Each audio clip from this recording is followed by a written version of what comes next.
Olá, eu sou Antônio Carlos Souza, Tom, psiquiatra clínico e psicodramatista.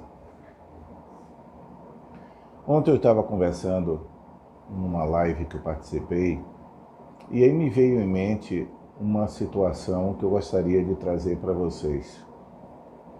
E quando eu me dei conta, eu vi que isso continuamente tem acontecido no consultório.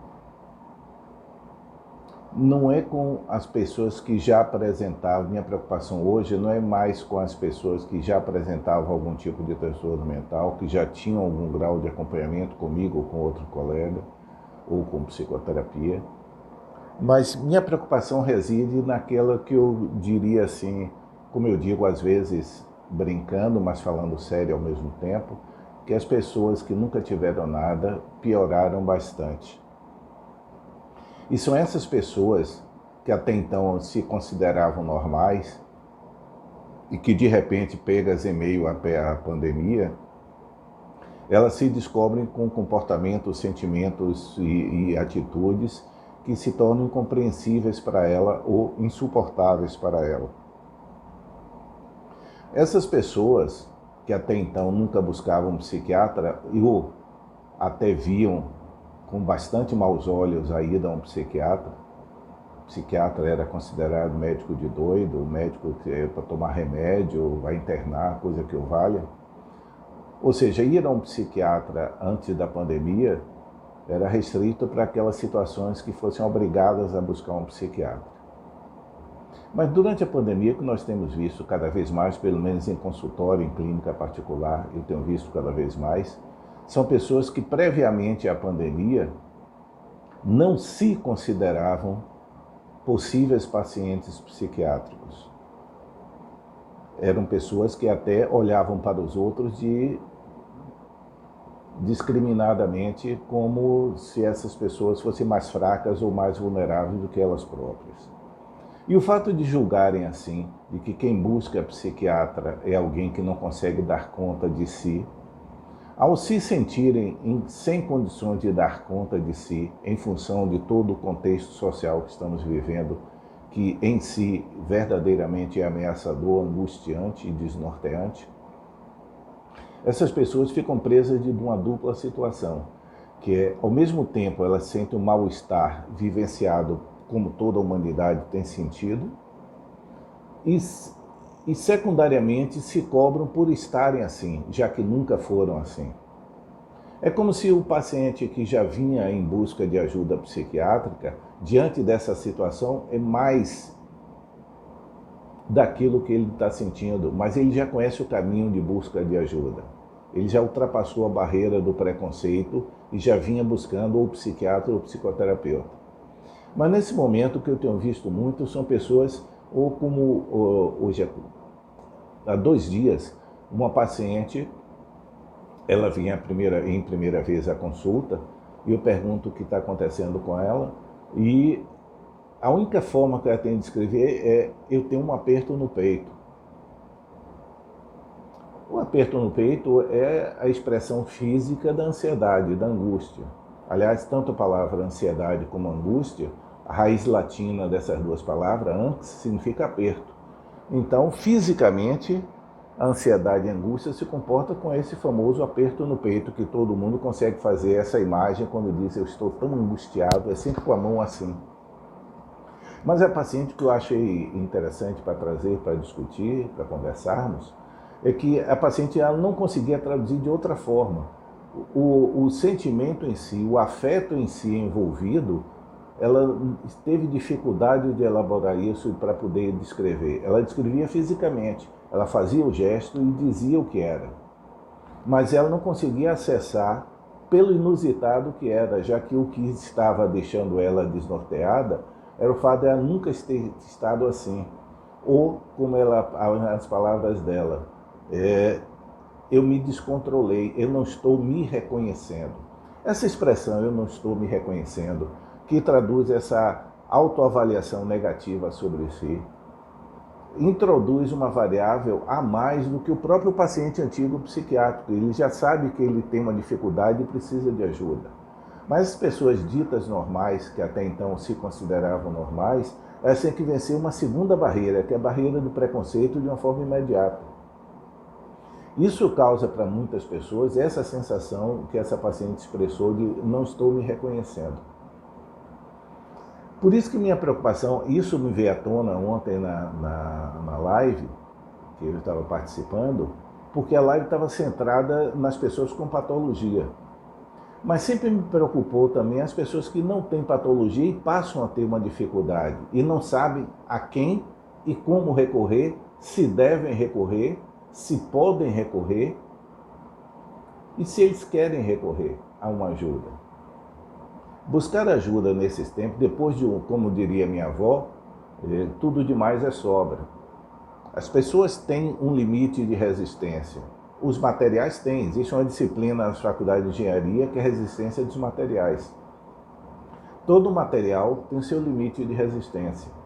A capacidade humana de enfrentamento com capacidade de voltar à forma inicial, que hoje é uma palavra extremamente comentada e muito difundida, que é resiliência. Resiliência é uma expressão que vem da engenharia de materiais, vem da física.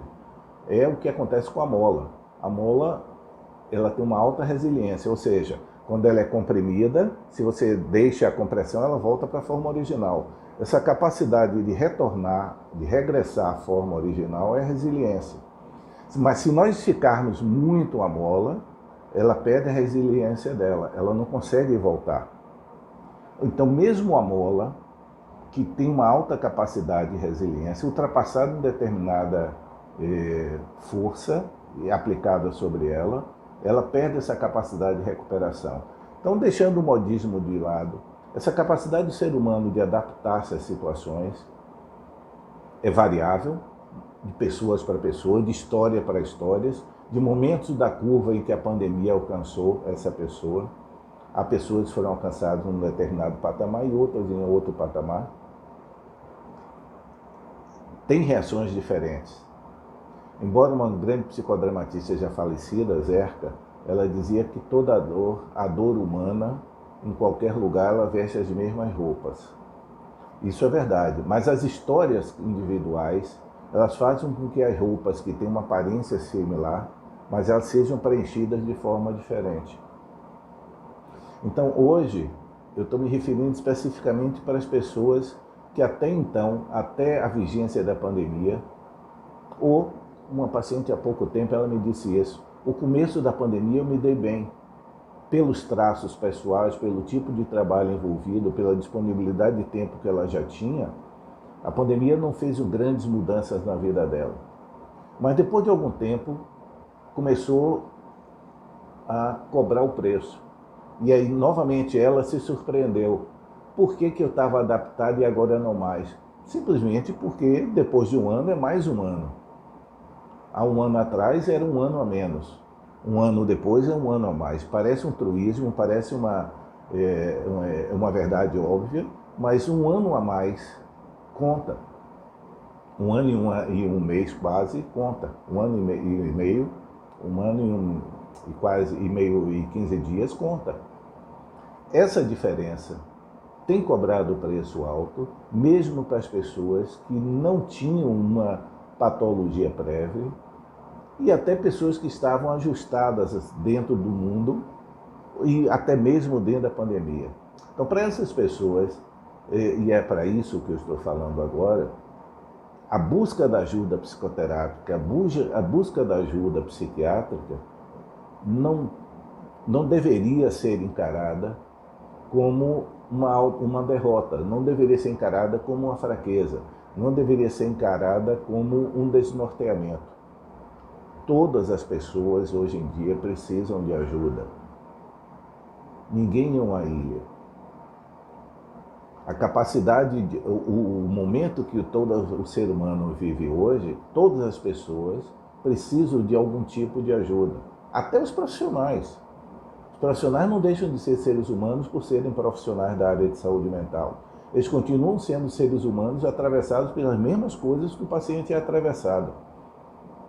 A diferença é que, como estamos num papel que diferenciadamente nos coloca nessa nessa condição de lidar com o sofrimento do outro, nós precisamos, além do nosso sofrimento, lidar com o sofrimento do outro.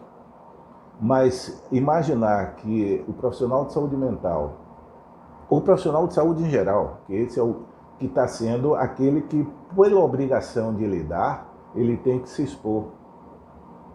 Todas as pessoas podem evitar fazer algumas coisas, mas o profissional de saúde não pode, ele é obrigado, pela condição de profissional dele, a lidar com isso.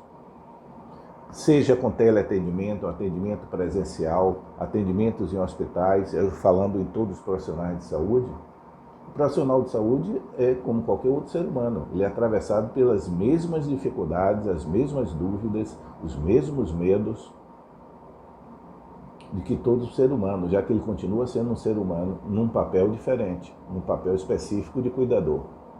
Mas voltando aqui agora para a gente terminar, eu quero lembrar novamente para todos os colegas que estão atendendo psicoterapia, psiquiatria e as próprias pessoas que não sejam profissionais da área, de que cada vez mais as pessoas que até então nunca tinham sido tidas ou não se tinham como necessitando de ajuda, quando hoje você se percebe como não dando para suportar, estando chegando no seu limite, com a sensação de que a água já está aqui no queixo, a busca da ajuda, de uma ajuda específica na área psi, é o recurso necessário para a sobrevivência emocional nesse momento.